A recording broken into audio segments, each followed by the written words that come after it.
Salut à tous, ici Frédéric Morel. Bienvenue sur ma chaîne dédiée à la science et aux découvertes scientifiques.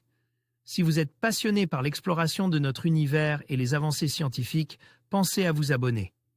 Aujourd'hui, on plonge dans un sujet fascinant qui repousse les limites de notre compréhension. Allons-y. Bonjour à tous.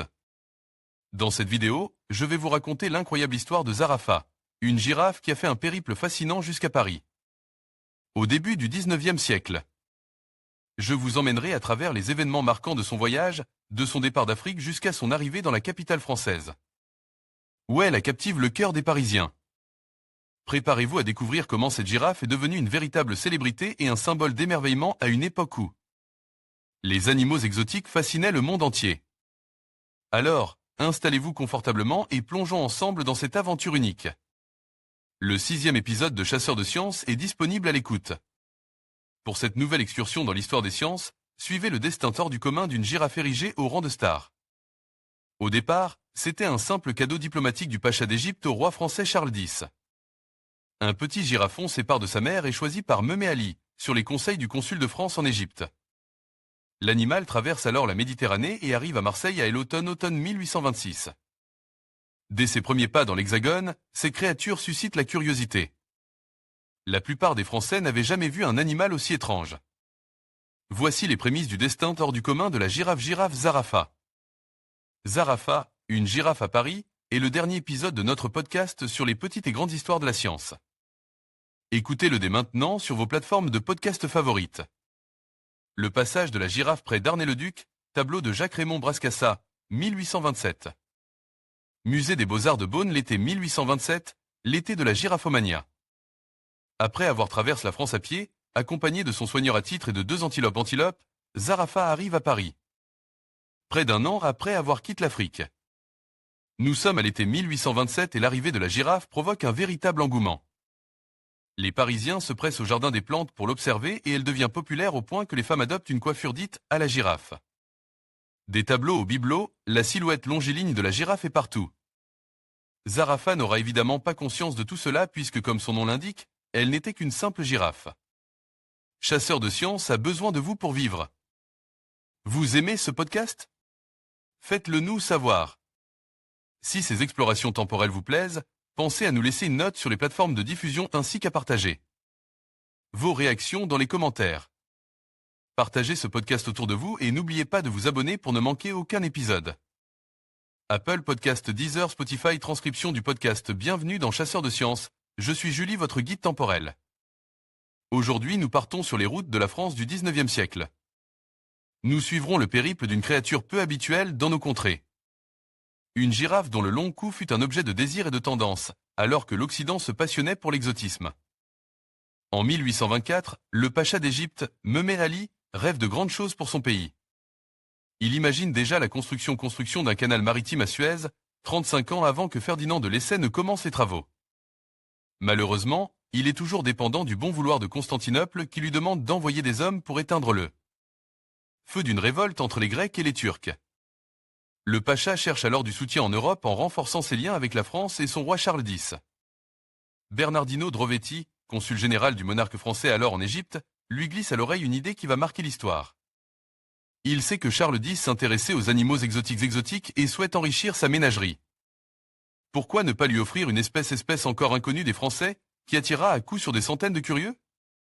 Le pacha ne réfléchit pas longtemps. Il y a peu, 2 de ses soldats en poste au Soudan ont abattu une girafe et se sont emparés de 2 girafons. Mehmet Ali prend alors la décision d'en offrir un à Charles X. Le périple de Zarafa commence alors. Dans cet épisode de Chasseurs de sciences, marchez aux côtes de Zarafa la girafe lors de sa traversée de la France. Dans son sillage, elle attira les curieux qui, émerveillés de voir un animal si étrange, se prirent de passion pour elle. L'espace de quelques mois, la France a vécu à l'heure de la Giraphomania, où Zarafa est devenue une star bien malgré elle. Zarafa et le second girafon arrivent au Caire depuis Khartoum au printemps 1826. Le consul d'Angleterre les remarque aussitôt et réclame que, comme son meilleur ennemi la France, l'Angleterre doit aussi se faire offrir une girafe. On tire alors à pile ou face. Zarafa, la plus robuste, partira pour la France et l'autre, plus chétive, ira outre-Manche. Malheureusement, le second girafon n'atteindra jamais l'Angleterre. Avec 3 vaches soudanaises en charge de lui fournir du lait et 2 gazelles comme compagnes de voyage, Zarafa embarque dans un bateau à Alexandrie. Un trou a été aménagé sur le pont pour que la girafe puisse étendre son long cou. Son soigneur à titre à tir, un esclave qui travaille pour Bernardino, est aussi du voyage. Il ne quittera plus sa protégée. Prochaine escale, le port de Marseille de l'autre côte de la Méditerranée. Le 23 octobre 1826, le brigantin en provenance d'Égypte accoste à Marseille. Zarafa et ses compagnons de voyage restent encore 3 semaines en quarantaine et finalement, le 18 novembre 1826, elle touche enfin le sol français. Zarafa rejoint les jardins du préfet des Bouches-du-Rhône, le comte Villeneuve-Bargemont. Par égard pour l'animal, il décide que Zarafa passera l'hiver dans le sud, dans une écurie chauffée et aménagée, pour que elle puisse s'acclimater aux températures hexagonales. Chaque jour, elle part en balade et est exhibée aux yeux des Marseillais, qui n'en reviennent pas. C'est la première fois qu'ils voient une créature aussi étrange. Elle est si grande, avec son cou allonge et sa démarche chaloupée. Personne n'avait rien vu de tel de ses yeux. Une girafe avait rejoint l'Europe en 1486, offerte à Laurent de Médicis, mais plus personne n'est là pour en témoigner. Le préfet profite de la présence de la nouvelle starlet pour accroître sa popularité. Pas un dîner ne se passe sans que les invités aient le droit de rendre visite à Zarafa. La girafe reste à Marseille jusqu'au printemps 1827. Geoffroy Saint-Hilaire, professeur au Muséum d'histoire naturelle, arrive de Paris pour organiser son voyage jusque dans la capitale. Charles X attend son présent avec impatience. Saint-Hilaire prend le temps de connaître Zarafa. Il observe son comportement à chacune de ses sorties et lui fait même coup de rein. Un perméable et un bonnet, tout de brode aux armes du pacha égyptien et de Charles X. Le 20 mai 1827, escorté par les gendarmes, Zarafa prend le chemin vers le nord avec à tir les antilopes et un mouton. L'étonnant convoi doit parcourir les 880 km qui les séparent de Paris à pied. L'arrivée est prévue pour le 30 juin 1827, après 6 semaines de le long de la vallée du Rhône.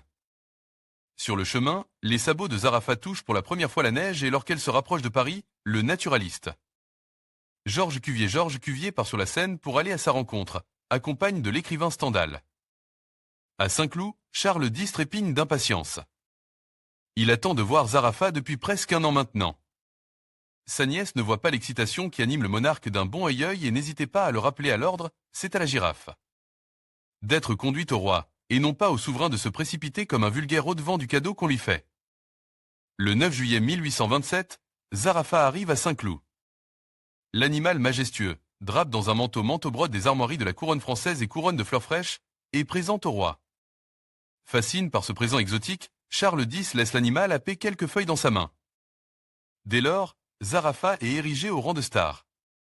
Elle vit dans la rotonde du jardin des plantes, en compagnie d'Atyr, et pas moins de 600 000 badauds se pressent devant les grilles de son enclos pour l'admirer. Une véritable girafomania s'empare alors de Paris. Les femmes se coiffent à la girafe, les hommes nouent aussi leur cravate à la girafe, et l'animal les représente sur des assiettes. En sculpture, en peinture, devient même un personnage de fiction.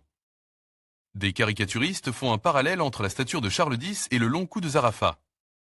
Mais la frénésie ne dure qu'un été. Le peuple finit par se détourner d'elle. La révolution de juillet 1830 commence à gronder. La girafe termine sa vie loin des regards. Atyr s'occupe d'elle jusqu'à ce qu'elle succombe de la tuberculose bovine qu'elle avait contractée en buvant du lait de vache. Le 12 janvier 1845, 18 ans après son arrivée, Zarafa décédée. Son corps est en paille et expose au Muséum d'histoire naturelle de La Rochelle à partir de 1930 car la place manque entre les murmures de celui de Paris. Le nom Zarafa ne lui a été donné que bien plus tard, par un romancier américain. Tout le long de son périple à travers la Méditerranée et la France, on l'appelait le bel animal du roi. Alors qu'elle fut l'objet de tous les désirs l'espace d'un temps, son prénom, Zarafa, signifie tout simplement girafe en arabe. Merci d'avoir écouté Chasseurs de Sciences. Si cet épisode vous a plu, n'hésitez pas à le partager et à nous laisser un commentaire. Dans le prochain épisode, vous repartirez à l'aventure en compagnie d'Emma. À bientôt! En conclusion, le voyage de Zarafa, cette girafe emblématique, nous rappelle l'importance des échanges culturels et des histoires qui transcendent les frontières. Son périple à Paris, au cœur du XIXe siècle, illustre non seulement la curiosité humaine, mais aussi la beauté des rencontres inattendues. En revisitant cette aventure, nous redécouvrons la magie de la nature et le lien unique entre l'homme et l'animal. Merci de nous avoir accompagnés dans cette exploration fascinante. À bientôt pour de nouvelles histoires captivantes.